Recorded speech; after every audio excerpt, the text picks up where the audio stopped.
The lights in the studio are bright, almost blinding, as the audience settles into their seats with that familiar buzz of anticipation. It's a typical taping day for the Kelly Clarkson Show, the kind where celebrities drop by, share laughs, sing a little, and remind everyone why daytime TV still has heart. Today's guest is none other than Blake Shelton, country music royalty, former voice coach, and longtime friend of Kelly Clarkson. The two go way back years of playful banter on The Voice, stolen chairs, oxygen mask jokes, and that unbreakable chemistry that made millions tune in week after week. When Blake walks out, tall and cowboy booted, the crowd erupts. Kelly greets him with her signature hug, the one that says "we're family," and they sit down on the plush couch like old times. The conversation starts light, reminiscing about The Voice days, poking fun at how Blake finally left after season 23, and Kelly teasing him about how she stole his thunder by winning hearts every time she opened her mouth. Blake laughs that deep, rumbling laugh of his, tossing out lines about how Kelly talks so much the oxygen gets thin, just like those classic clips. The audience is eating it up, clapping, cheering, feeling the warmth of two stars who genuinely like each other. But beneath the smiles, there's an undercurrent to something unspoken. Blake mentions his new life post-Voice, the farm, Gwen, the quieter moments. Kelly nods, asks about his music, and then casually brings up the old days, how their friendly rivalry sometimes got intense. Blake's smile tightens just a fraction. He jokes about how she always had the last word, but there's an edge to it now, a sharpness that wasn't there before. The audience doesn't notice yet, but the camera operators do. They zoom in closer. Kelly, ever the pro, senses the shift and pivots to a fan question about authenticity in country music. That's when it starts. Blake leans forward, eyes narrowing, and says something about how the industry has changed, how real country gets lost in the pop crossover noise. Kelly counters gently, defending the evolution, saying music grows, just like people do. Blake's jaw clenches. The room feels smaller. What began as nostalgia is slowly turning into something else entirely, a clash nobody saw coming. The audience shifts uncomfortably as the banter loses its playfulness. Blake's voice drops lower, more serious, talking about roots, tradition, how some folks forget where they came from. Kelly, passionate as always, pushes back, reminding him that she's paid her dues too. From American Idol to now, the exchange heats up, words flying faster, and for the first time in years, the friendship feels tested on live television. The director in the booth signals to keep rolling if this is gold, but nobody realizes yet just how explosive this will become. As the conversation deepens, the tone shifts from playful to pointed. Blake brings up specific moments from The Voice, how certain artists were pushed toward pop sounds instead of staying true to their roots. He doesn't name names, but everyone knows he's talking about some of Kelly's past winners and contestants. Kelly's smile fades slightly. She defends her choices, saying she coaches with heart, giving people the tools to succeed in today's market. Blake scoffs slightly, saying something about how heart doesn't always mean selling out to trends. The audience gasps softly. It's the first real crack in the facade. Kelly, never one to back down, fires back with a story from their coaching days, how Blake's traditional style sometimes limited artists' potential. She says it with a laugh, trying to keep it light, but Blake isn't laughing anymore. He leans back, arms crossed, and mutters something about how easy it is to judge when you're sitting in a cushy talk show chair every day. The studio goes quiet. Kelly's eyes widen as she's surprised by the jab. She reminds him that she still sings, still tours,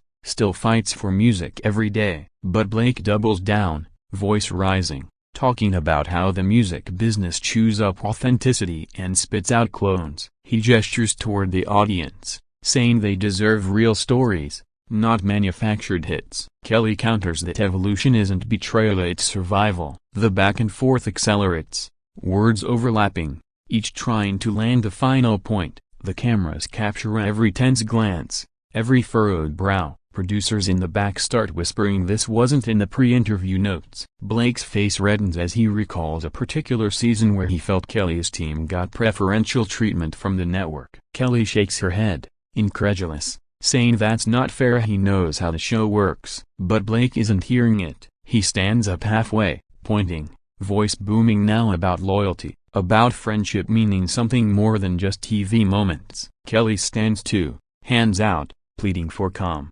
saying they've always been able to disagree and still walk away friends. The audience is frozen, phones secretly recording under seats. The energy in the room is electric, dangerous. Blake looks at Kelly, eyes burning with frustration, and says the words that change everything. "Maybe we ain't the friends I thought we were." A collective gasp ripples through the crowd. Kelly's face falls hurt, shocked, vulnerable. Blake pauses, chest heaving, then turns sharply toward the exit. The band stops playing the soft background music. Silence engulfs the studio like a wave. He storms off, boots thudding on the stage, leaving Kelly standing alone under the lights. The moment Blake disappears backstage, the studio erupts into chaos. Audience members whisper furiously, some standing up to get a better view, others just staring in disbelief. Kelly Clarkson, ever the professional, tries to regain control. She takes a deep breath, forces a smile that's more pain than bright, and says, "Well, that just happened." A nervous laugh from the crowd. She sits back down, hands clasped tightly, and addresses the camera directly. "Look, Blake and I have had some incredible years together. We've laughed, we've argued, we've supported each other. Today got heated, and that's okay. Real friends can handle real conversations." But her voice cracks just a little, betraying the emotion. Backstage, crew members scramble. Someone rushes after Blake, but he's already out the door, hat pulled low, heading toward his car. Phones light up across the country as clips start flooding social media. Blake storms off trends within minutes. Fans take sides instantly as some defend Blake, saying he was speaking truth about country music's direction. Others side with Kelly, calling Blake's exit childish and disrespectful. Comment sections explode. "They've always teased each other, but this felt different," one writes. "Blake was out of line," another replies. TMZ picks it up almost immediately, headlines screaming about a friendship fracture. YouTube reaction channels go live, dissecting every second of the exchange. Meanwhile, Kelly pushes through the rest of the taping like a champ, bringing out the next segment, singing a quick song to reset the mood. But the energy is off. The audience is distracted, buzzing. After the show wraps, Kelly retreats to her dressing room, tears in her eyes according to insiders. She texts Blake in no response. Hours pass. Night falls over Los Angeles. Social media keeps churning. Memes, edits, theories about what really triggered it. Was it the pay disparity rumors from The Voice days resurfacing? Old jealousy? Or just two strong personalities finally colliding after years of holding back? The internet debates endlessly, turning a spontaneous moment into a full-blown celebrity saga. By morning, every talk show, podcast, and news outlet is covering it. Kelly releases a short statement through her team. "Blake and I have a long history of love and respect. Yesterday was tough, but we'll get through it like we always do." Blake stays silent, posting only a cryptic photo of his farm at sunset with no caption. The world waits for round 2. Days turn into weeks, and the fallout refuses to die down. Entertainment blogs dig deep, resurfacing old voice clips where Blake and Kelly's banter bordered on flirtatious, then contrasting them with the recent blow-up. Fans start petitions, some begging them to reconcile on air, others demanding Blake apologize publicly. Country radio stations weigh in, with DJs taking sides. Blake's right about authenticity. One says Kelly is the queen of evolution. Another counters. Late-night hosts joke about how Jimmy Fallon does a skit with impersonators recreating the storm-off, while Jimmy Kimmel quips that Blake finally found something that could make him walk away faster than a bad blind audition. Back in the real world, Blake keeps a low profile, focusing on family and new music. He posts a video of himself on the tractor, captioning it "Finding Peace Where It Matters." Kelly, meanwhile, throws herself into her show, booking bigger guests, delivering powerhouse performances, proving she's unbreakable. But behind the scenes, friends say she's hurt more than she lets on. Mutual acquaintances try to mediate, but pride stands in the way. Then, a surprise development. An old Voice producer leaks that the tension actually started off camera months earlier. during a casual reunion dinner where Blake felt Kelly dismissed his concerns about the industry's direction. The story spreads like wildfire, tabloids run with it, claiming Blake accused Kelly of forgetting her roots after her pop success. Kelly's fans rally, trending #StandWithKelly, while Blake's supporters counter with #RealCountry. The divide deepens. Paparazzi catch Blake at a bar in Oklahoma, looking contemplative. Kelly is spotted in New York, smiling for cameras but eyes tired. Finally, after nearly a month of silence, Blake breaks it on his socials. He posts a long message: "Kelly and I have shared a lot of life together. Sometimes friends fight. Doesn't mean the love ain't there. I'll always respect her." It's not a full apology, but it's something. Kelly likes the post within minutes and no comment, just the like. The internet breathes a collective sigh. Speculation shifts to whether they'll ever appear together again. A few fans hope for a joint interview to hash it out. Others think the friendship might never fully recover. The clash that started as a heated moment on daytime TV has become a defining chapter in both their legacies, a one that proves even the strongest bonds can bend under pressure. As the dust settles,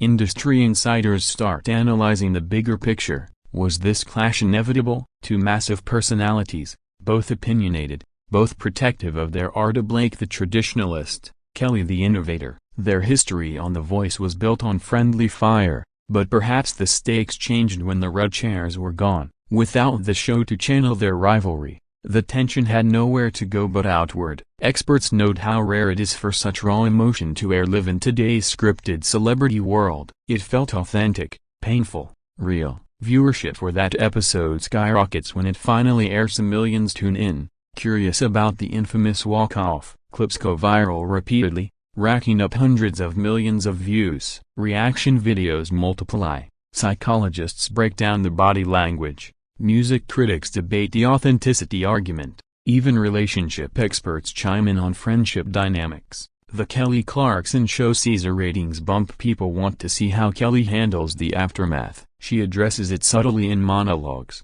talking about growth, forgiveness, and the importance of honest conversations. Blake, meanwhile, channels his energy into a new album, reportedly writing songs about loyalty and second chances. Fans speculate one track might be about Kelly, though he never confirms. Slowly, tentatively, signs of reconciliation emerge. A mutual friend posts a photo from years ago with both of them, captioned "Timeless." Kelly retweets it. Blake follows suit. The gesture is small, but powerful. Media outlets start running "Where are they now?"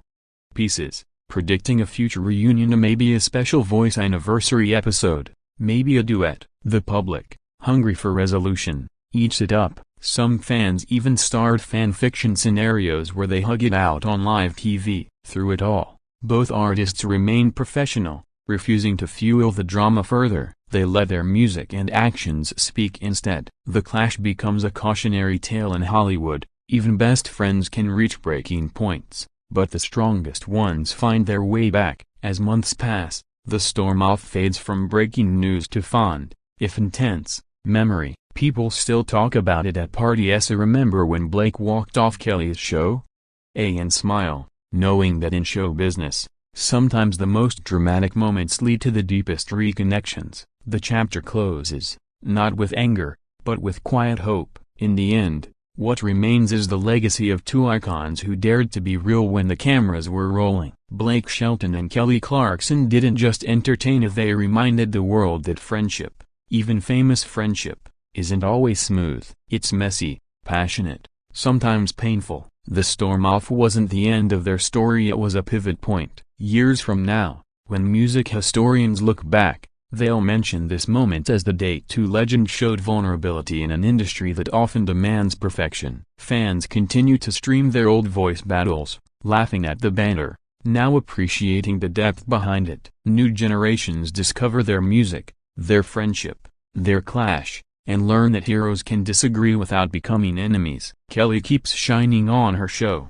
welcoming guests, sharing stories, proving resilience. Blake stays true to his country roots, releasing heartfelt albums, living that quieter life he always wanted. Occasionally, a tweet or interview hint crosses paths, and nothing overt, just enough to keep hope alive. The public moves on to the next scandal, But this one lingers because it felt human. In a world of carefully curated images, Blake walking off that stage was unfiltered, raw, unforgettable. And Kelly standing there, gathering herself, was grace under fire. Together, they gave us something rare, truth. So the next time you hear a Blake Shelton song or a Kelly Clarkson ballad, remember the couch, the lights, the words that flew, and the silence that followed. Remember that even stars can storm off, but the best ones eventually find their way home. To each other, to the music, to the fans who loved them through it all. The clash is over. The story, like great country and pop songs,